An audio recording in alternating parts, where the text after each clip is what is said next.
नमस्कार दोस्तों, एक बार फिर से स्वागत है आप सभी का नेशन डिकोड में। आप बड़ी खबर निकल कर आई है सामने से FCRA बिल को लेकर, जिसके बारे में आप लोग काफ़ी पूछते हैं यह बिल पास कब होगा। अभी जो मानसून सेशन चल रहा है पार्लियामेंट का, क्या इसमें अभी भी पास कर पाएंगे? इसको देखिए, मोस्ट प्रॉब्ली इसको पास करने की जो प्रोसेस है 9, 10, 11, 12 यह जो तारीख मोस्ट प्रॉबिलिटी 13 को भी हो सकता है। इन डेट्स का वो प्रयास किया जाएगा, FCRA बिल पास किया जाए। ऑलरेडी मैं देख रहा हूँ कि जो ऑपोजिशन पार्टीज हैं, कांग्रेस, उन्होंने विप देने शुरू कर दी है। अपने एपनीज को, इन डेट्स को बिल्कुल आपको प्रेजेंट रहना है पार्लियामेंट में, क्योंकि FCRA बिल को लेकर देखिए बहुत ही बड़ा अपडेट भी सामने है। आई थिंक बहुत आर्गुमेंट्स है, बहुत प्रेशर फील्ड किया जाएगा कि FCRA बिल अभी भी पास करना होगा, यानी जो सरकार की तरफ से इसको लेकर बड़ी अपडेट है। JPC में इसको भेज दिया जाना है। US में हमने देखा कि जो उनके MP हैं यहाँ तक स्टेटमेंट दे रहे हैं FCRA बिल का एक अटैक अगेंस्ट क्रिश्चियंस। ऐसे टाइम में विदेश मंत्रालय की तरफ से यह स्टेटमेंट सामने आई है कि कोई भी फॉरेन कंसर्न्स नहीं होने चाहिए FCRA बिल के ऊपर। और सबसे बड़ी बात, ओवर थिंकिंग भारत का इंटरनल मैटर है।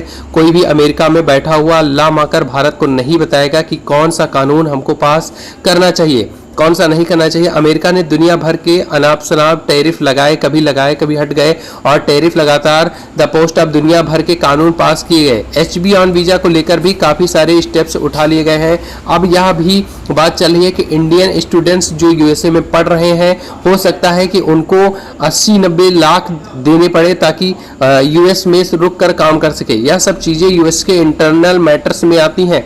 हम लोग इसमें यह नहीं कहते कि USA को यह कानून पास करना चाहिए या नहीं पास करना चाहिए। हम देखते हैं कि चलो ठीक है, यह कानून इंडियंस को हिट करता है, ऑलराइट, ठीक है। हमने यहाँ पर एक चीज़ सीखी, परहप्स ऑन द फ्यूचर ऐसे कानून बिल्ड करने चाहिए जो प्राइमरी भारत के इंटरेस्ट को सूट करते हैं। USA क्या कहता है क्या नहीं कहता है, उसको लेकर हमें चिंता इतनी करनी चाहिए कि और आज के समय में भारत कर रहा है। FCRA बिल को लेकर यहाँ पे आप लोग देख पाओगे कि क्लिप तो बहुत अमित करते हैं।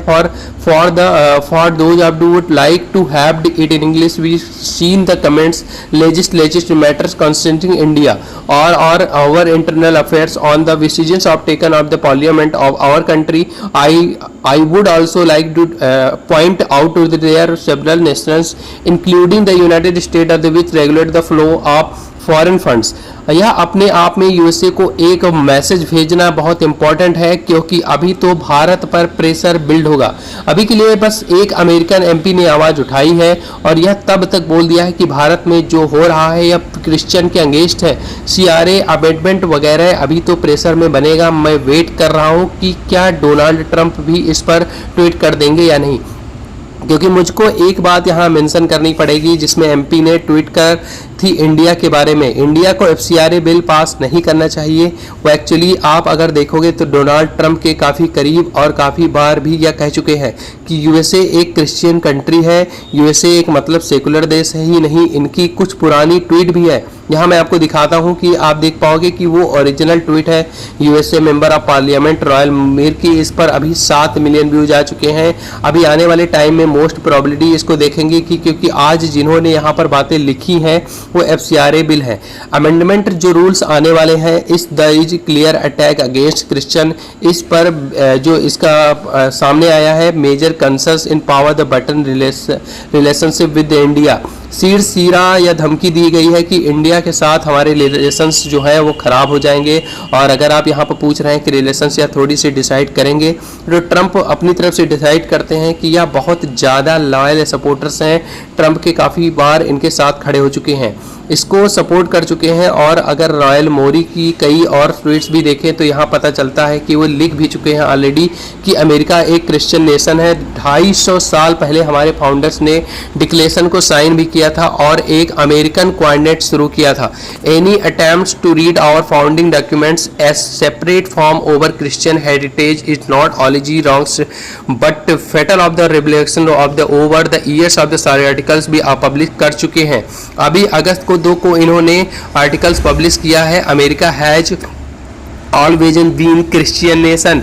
या इधर आप देख पाओगे कि यहाँ पर इनका एक आर्टिकल है और इसमें यहाँ पर ये कहते हैं कि अमेरिका को ध्यान रखना होगा इन फ्यूचर कि यूएसए हमेशा एक क्रिश्चियन की कंट्री रही है। अब यहाँ पे हम आप कहोगे कि मगर ऐसा क्यों, कुछ इशू आ गया है यूएसए में, यहाँ की क्रिश्चियंस कम हो रहे हैं? तो ऐसा कुछ भी नहीं है। मेन इसका इशू पता क्या है, इसमें यूएसए में अगर आप देखोगे तो 78% लोग हुआ करते थे साल 2007 के आसपास जो कहते कि वो आर क्रिश्चियंस। ये परसेंटेज 78% से गिरकर साल 2020-23 के आसपास पहुंचकर 62% यानी 62% हो चुकी है। और जो रिलीजियस अनफिलिएटेड लोग हैं इनकी जो परसेंटेज थी ये 16% थी, अब ये बढ़ के 30% के आसपास हो चुकी है। ये एक हम ट्रेंड देख रहे हैं जनरेशन जी में, जो आज के समय में जो लोग आप कह लीजिए कि 18 से लेकर 32 की एज आसपास के हैं, उनमें से यह देखा जा रहा है कि काफ़ी बड़ी मेजॉरिटी, ओवर ब्लेपिंग मेजॉरिटी नहीं मगर एक काफ़ी बड़ी बात मैं कहने जा रहा हूँ कि साइजेबल पॉपुलेशन यह मानती है कि उनकी किसी रिलीजन से कोई लेना देना नहीं है। दे जस्ट बिलीव कि एक अच्छी लाइफ बितानी चाहिए। तो यहाँ पर आप देख पाएंगे कि मोर कह रहे हैं कि यहाँ जो आज के समय में डेवलपमेंट हो रही है यह काफ़ी ख़राब है।